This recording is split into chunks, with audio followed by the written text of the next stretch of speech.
ప్రభువును రక్షకుడునయున్న యేసుక్రీస్తు వారి శుభనామంలో అందరికీ వందనాలు. బాగున్నారా?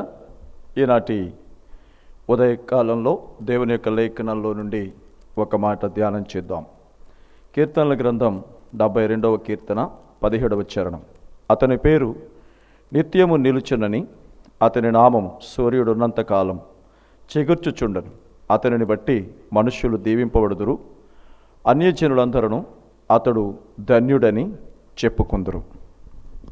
చిన్న ప్రార్థన చేసుకుందాం. ప్రేమ నమ్మకము కలిగిన మా తండ్రి, మహోన్నతుడు అయిన రాజా, స్తోత్రాలు నాన్న. చదవబడిన లేఖనములో నుండి ఉత్తమమైన నీ కృపను అనుగ్రహించి మా జీవితాలు సరిచేయబడినట్లు, నీ కొరకు జీవించినట్లు ఉత్తమమైనటువంటి మాటల చేత మమ్మల్ని సంధించి నీ కొరకు సిద్ధపరచమని యేసుక్రీస్తు వారి యొక్క నామంలో అడిగి వేడుకొనుచున్నాము తండ్రి, ఆమెన్. ప్రభువునందు ప్రేమైన వారులరా, దేవుని యొక్క లేఖనాన్ని ఆలోచన చేద్దాం. ఈరోజు మనం ఆలోచించే విషయం ఒక్కడు. ఒక కుటుంబ తలరాతను ఎటు నుంచి ఎటైనా మార్చగలడు అనే విషయాన్ని జ్ఞాపకం చేస్తున్నాను. ఒక గంధపు చెట్టు తోటంతటికి సువాసన అన్నట్టుగా, ఒక గంజాయి మొక్క తోటంతటికి వాసన అన్నట్టుగా, అంటే ఒక కుటుంబం పరిమళించడానికి, ఒక కుటుంబం పతనం అవడానికి ఒక్కడు చాలు. ఈ రోజున మన కుటుంబ వ్యవస్థలో, మనం జీవన విధానంలో మనల్ని మనం మార్చుకోవడానికి ఒక్కడు ఓ కుటుంబానికి మేలైనా ఉండొచ్చు, కీడైనా కావచ్చు. ఓ కుటుంబానికి శాపమైన తేవచ్చు, లేక ఆశీర్వాదమైన తేవచ్చు. ఒక్కడు. బైబిల్ గ్రంథంలో కొంతమందిని మీకు జ్ఞాపకం చేస్తాను. రాజులు మొదటి గ్రంథం 13వ అధ్యాయం 34వ వచనం. యెరోబాము సంతతి వారిని నిర్మూలము చేసి భూమి మీద ఉండకుండా నశింపచేయునట్లుగా ఇది వారికి కారణమాయెను. అంటే యెరోబాము తన కుటుంబమంతా అవనియందు అంతరించిపోవడానికి యెరోబాము చేసిన అపరాధము, అపవిత్రత అని చెప్పచ్చు. ఈ మాటలు వింటున్న వారులారా, జ్ఞాపకం చేసుకోండి. దేవుడు యెరోబాముని ఎంచుకునే వానికి రాజ్యాన్ని అప్పగించాడు. అప్పగించినప్పుడు యెరోబాము కూడా ఒక్కింత ఆశ్చర్యానికి గురయ్యాడు. సేవకుడినైన నేను, దాసుడినైన నేను, ఇది ఎలా సాధ్యం అనుకున్నాడు. కానీ పదవిలోనికి వచ్చిన తర్వాత ఆ వ్యక్తి పదజాలం మారింది, ఆ వ్యక్తి పథకాలు మారాయి. చివరికి తన కుటుంబం అంతరించిపోవడానికి అతడే కారణమయ్యాడు. ఈ రోజున ఈ మాటలు మనం వింటున్నప్పుడు అనేక మంది కుటుంబాలలో ఇలా ఒక్కడు చేసిన అపరాధము, అపవిత్రత ఆ కుటుంబం పాలటి శాపమయ్యింది అనే మాటలు మీరు కూడా వింటారుగా. వాడిని బట్టి కదండి ఈ కుటుంబం ఇలా అయిపోయింది, అతనిని బట్టి కదండి ఈ కుటుంబం తల ఉంచుకొని బ్రతుకుతుంది, ఈ కుటుంబం ఎలాంటిది అనుకుంటున్నారండి, అగ్ని వంటిదండి, వాడొక్కడి వల్ల అగ్నికి సెదలు పట్టినట్టు అయ్యిందండి అనే మాటలు మనం చాలానే వింటాం. అయితే ప్రభువునందు ప్రేమైన వారులరా, ఒక్కడు ఓ కుటుంబ స్థితిగతిని మార్చగలడు అనే విషయాన్ని జ్ఞాపకం చేశాను. ఈరోజు ఈ మాటలు వింటున్న ప్రేమైన వారులారా, యెరోబామును బట్టి యెరోబాము కుటుంబం అంతరించిపోయింది అనే మాట చాలా స్పష్టం. అయితే ఈరోజు ఈ మాటలు వింటున్నప్పుడు మనం నేర్చుకోవలసిన సత్యాలు ఉన్నాయి, సరిచేసుకోవలసిన విషయాలు ఉన్నాయి. ఎప్పుడైనా ఒక సత్యాన్ని మనం వింటున్నామంటే కాసేపు ఎంజాయ్ చేయడం కాదు, కాసేపు ఆలకించి అయ్యో పాపం అని సానుభూతి మాటలు కాదు. ఒక సందేశాన్ని మనం వింటున్నప్పుడు జ్ఞాపకం చేసుకోవాలి. నేర్చుకోవలసిన సత్యాలు, సరిచేసుకోవలసిన సత్యాలు, సంస్కరించుకోవలసిన విషయాలు. మనల్ని మనం సంస్కరించుకోగలిగితే సమాజానికి మాదిరి కాగలం. సంస్కరించుకోకపోయినా నాశనమయ్యేవాళ్ళకో మాదిరిగా ఉండే ఉంటావు. కాబట్టి జాగ్రత్తగా కొన్ని నిమిషాలు, 5-10 నిమిషాలు జాగ్రత్తగా విను. మరొక మాటని మీకు జ్ఞాపకం చేస్తాను. నిర్గమాకాండం 3వ అధ్యాయం 8వ వచనం. కాబట్టి ఐగుప్తీయుల చేతిలో నుండి వారిని విడిపించుటకును ఆ దేశములో నుండి విశాలమైన మంచి దేశమునకు అనగా కానానీయులకు, పెరిజ్జీయులకు, అమోరీయులకు, హెవీలకు, యెబూసీయులకు నివాస స్థలమైన పాలు తేనెలు ప్రవహించు దేశమునకు వారిని నడిపించుటకు దిగి వచ్చి తిని. 19వ అధ్యాయం 6వ వచనం. సమస్త భూమియు నాదే కదా, మీరు నాకు యాజక రూపమైన రాజ్యముగాను పరిశుద్ధమైన జనముగాను ఉందురని చెప్పుము. నీవు ఇశ్రాయేలుతో పలకవలసిన మాటలు ఇవి. ఇశ్రాయేలీయులు ఐగుప్తు నుంచి కానాను వైపుకి రావడానికి ముందుగా జరుగుతున్న సందర్భం.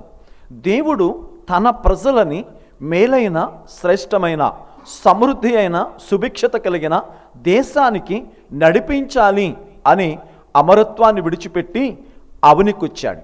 వాళ్ళ మధ్య నివసించాడు. అయితే ఇప్పుడు దేవుని సంకల్పం ఎంత ఉన్నతంగా ఉందో చూడండి. వాళ్ళందరినీ కనానుకు తీసుకువెళ్ళాలి. ఆ సుభిక్షమైన, సమృద్ధి అయిన దేశంలో సంతోషిస్తూ స్తోత్రిస్తే ఆ స్తుతుల సింహాసనంపై పరవశించిపోవాలి అనుకున్నాడేమో దేవుడు. కానీ జరిగిన వాస్తవం ఎలా ఉందో చూడండి. సంఖ్యాకాండం 14వ అధ్యాయం 30.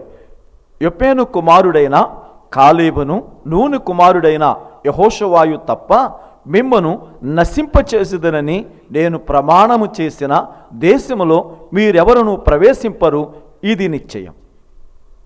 ఏమైపోయింది? 6 లక్షల కాల్బలం బయలుదేరి వెళితే 2 మినహా 5,99,998 మంది హతులైరి. అరణ్యంలో ఆకులు రాలినట్లు రాలిపోయిరి. ఇందులో కారణమేంటి? అసలు దేవుని ప్రణాళిక ఏంటి? జరిగిన వాస్తవం ఏంటి? ఈరోజున జ్ఞాపకం చేసుకోండి. వాళ్ళ జీవితాలలో ఎందుకు ఇలా అయిపోయింది అని అడిగితే, వాళ్ళ పితరులు చేసిన, వాళ్ళ కుటుంబంలో ఒక్కడు చేసిన అవిధేయత వాళ్ళందరి పాలిటి మరణ శాసనమైంది. ఎలా అంటారా? సంఖ్యాకాండం 11వ అధ్యాయం 1వ వచనం. జనులు ఆయాసమును గూర్చి సనుగుచుండగా అది యెహోవాకు వినబడెను. యెహోవా దానిని వినినప్పుడు ఆయన కోపము రగిలుకొనెను. సనుగుడు అంటే తృప్తి లేని జీవితం. సనుగుడు ఎందుకంటే వాళ్ళకి ఇవ్వబడిన దానిని బట్టి ఆనందించలేని స్థితి. సనుగుడు వాళ్ళ సావుకి కారణమైంది. సనుగుడు వాళ్ళ పాలిటి మరణ శాసనమైంది. మరొక మాట కూడా చూస్తారా? సంఖ్యాకాండం 11వ అధ్యాయం 4వ వచనం. వారి మధ్యనున్న మిశ్రిత జనము మాంసాపేక్ష అధికముగా కనపరచగా ఇశ్రాయేలీయులను మరలా ఏడ్చిరి. అంటే మిశ్రిత జనం, వాళ్ళు స్వాభావికంగా కలిగింది కాదు, ఇతరులతో కలిసి వెళ్ళిపోవడం. అంటే లోకంలో కంటికి నచ్చినట్లు, మనసుకు నచ్చినట్లు, వాళ్ళు రుచికి తగినట్లుగా ప్రజలతో కలిసి వెళ్ళిపోవటం. పవిత్రత అంటే జ్ఞాపకం చేసుకోండి, పట్టుబట్టలు కట్టుకోవడం కాదు. పవిత్రత అంటే ప్రత్యేకమైన జీవన శైలి. అంటే వాళ్ళతో కలిసి ఉండొద్దని కాదు, వాళ్ళు ఉండడం నేర్పే రీతిగా ఉండాలి మన ప్రవర్తనలో పరివర్తన లేకపోతే ప్రత్యేకత అనే మాటకి అర్థం ఎక్కడా?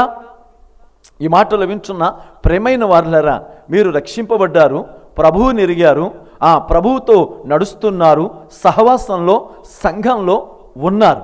అయితే సమాజం మిమ్మల్ని చూచి నేర్చుకునేటట్టుగా మీ ప్రవర్తనలో పరివర్తన వచ్చిందా? అలాంటి పరివర్తన రాకపోతే మీరు పరిశుద్ధులు ఎలా అవుతారు? అలాంటి పరివర్తన లేకపోతే మీ తర్వాత తరానికి మీరు ఏమందిస్తారు? జ్ఞాపకం చేసుకోండి, వీళ్ళు ఇతరులతో కలిసి వెళ్ళిపోయారట. చాలాసార్లు మనం కూడా అంతేగా, కొన్ని సంప్రదాయాలలో కొన్ని పరిస్థితులతో ఇతరులతో కలిసి వెళ్ళిపోతూ ఉన్నాంగా. తప్పు అనిపించదులే. 3వ మాట జ్ఞాపకం చేస్తున్నాను. సంఖ్యాకాండం 14వ అధ్యాయం 11వ వచనం. యెహోవా, ఎన్నాళ్ళ వరకు ఈ జనులు నన్ను అలక్ష్యము చేయుదురు? ఎన్నాళ్ళ వరకు నేను వారి మధ్య చేసిన సూచక్రియలన్నిటినీ చూచి నమ్మకయుందురు? ఇక్కడ మన మాట చూస్తున్నప్పుడు దేవుణ్ణి నమ్మలేకపోవడం, వాళ్ళు సంఘాల్లోకి వచ్చారు కానీ ఎవరిని నమ్మలేదట? దేవుణ్ణి నమ్మలేదు. అంటే దేవుని కార్యాలు చూస్తున్నారు, దేవుని వాక్యాన్ని వింటున్నారు, దేవుని సేవకులతో ఉంటున్నారు, కానీ నమ్మలేని అల్ప విశ్వాసులు, నమ్మలేని అవిశ్వాసులు, నమ్మలేని వ్యక్తులు. ఎబ్రేలుకు రాసిన పత్రిక 3వ అధ్యాయం 19వ వచనం, అవిశ్వాసము చేతనే వారు ప్రవేశింపలేకపోయిరని గ్రహించుచున్నాం.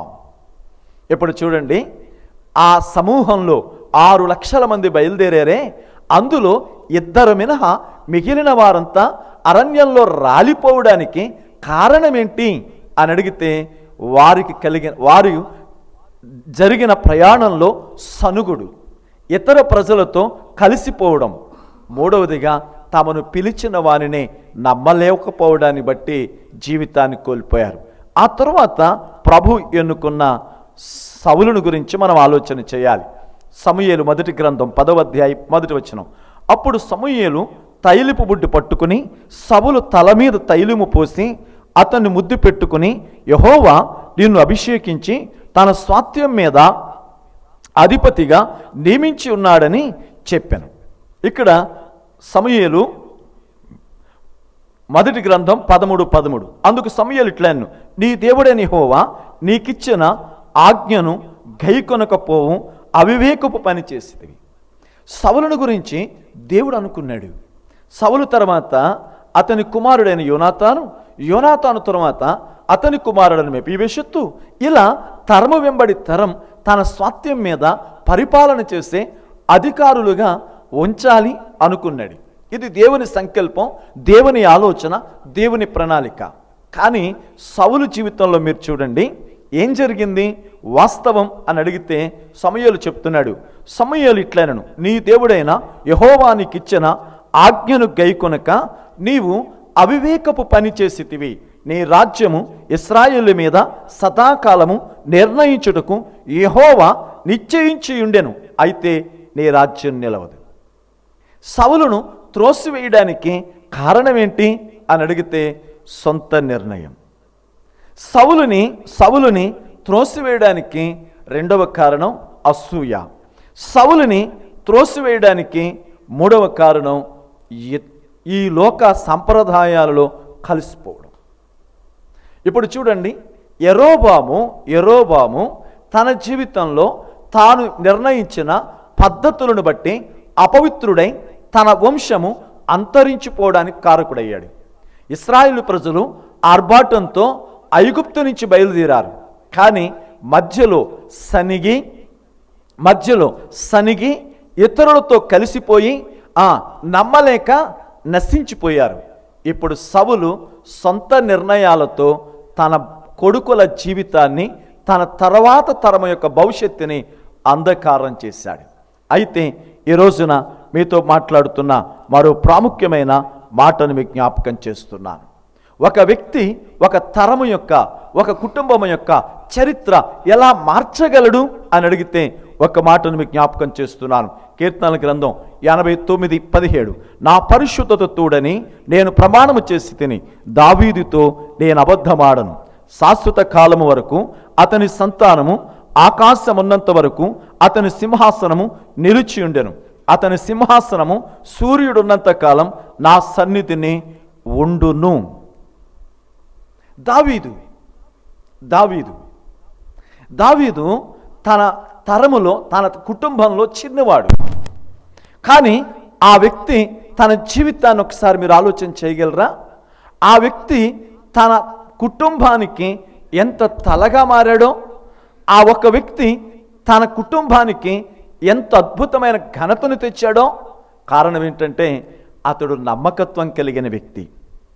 కారణం ఏంటని అడిగితే క్షమించగలిగిన వ్యక్తి. కారణం ఏంటి అని అడిగితే పశ్చాత్తాపపడే వ్యక్తి. కాబట్టే దేవుని మనసును గెలుచుకున్నాడు. దావీదు తర్వాత సొలొమోను తర్వాత రెహబాము, తరువాత నేటి తరంలో పరిపాలన చేస్తున్న ఆ బెన్యామిన్ నెతన్యాను కూడా, నేటి ఇశ్రాయేలు అధినేత కూడా దావీదు గోత్రానికి చెందినవాడు అంటే ఒక్కింత ఆశ్చర్యం కదూ. ప్రభువునందు ప్రేమైన వారలారా, ఈ మాటలు వింటున్న మీరు ఆలోచన చేయండి. అయితే ఈరోజు నీ కుటుంబానికి నువ్వు ఎలా ఉన్నావు? ఇదిగో సమస్త మానవ జాతి ఆదాము అనే ఒకని చేత అపరాధం అనే చట్టంలో ఇరికించబడ్డారు. కానీ యేసుక్రీస్తు అనే ఒకని ద్వారా యావత్ ప్రపంచానికి రక్షణను, విమోచనను సిద్ధం చేయబడింది. ఈ రోజున జ్ఞాపకం చేసుకోండి, ఈ ప్రపంచమంతటిలో ఒక్కడు ఏవైనా చేయగలడు. ఈ మాటలు వింటున్న నీ ఒక్కసారి ఆలోచించు, నీ కుటుంబ స్థితిని ఏమైనా చేయగలవు. ఎలా ఉన్నావు? నీ కుటుంబాన్ని వృద్ధిలోనికి తెచ్చే వ్యక్తిగా ఉన్నావా? నీ కుటుంబం నేరసెల్లే మార్గంలో పయనిస్తున్నావా? నీ ప్రవర్తన నీ పిల్లల భవిష్యత్తు అని నీకు తెలుసా? నీ యొక్క ఆలోచన నీ పిల్లల భవిష్యత్తు అని తెలుసా? నీ నడవడి నీ పిల్లల భవిష్యత్తు అని తెలుసా? ఇంకెంతకాలం ఆశలు తీర్చుకోవడానికి ఆప్తుల భవిష్యత్తును నాశనం చేస్తావు? ఎవడిచ్చాడు నీకు అధికారం? కాబట్టి ప్రేమించిన ప్రభువు నిన్ను పిలుస్తున్నాడు, రా, నీ భవిష్యత్తును మార్చగలిగిన దేవుడు. ప్రేమ నమ్మకము కలిగిన మా తండ్రి, కరుణా వాత్సల్యత కలిగిన వాడా, స్తోత్రాలు. ఇదిగో నాయన, నీ ఉన్నతమైన కృపచేత నీ బిడ్డలతో మాట్లాడిన ప్రతి మాటను బట్టి వందనాలు. నీ బిడ్డలను దర్శించి దీవించి ఆదరించమని యేసుక్రీస్తు వారి యొక్క నామంలో అడిగి వేడుకొనుచున్నాము తండ్రి, ఆమేన్.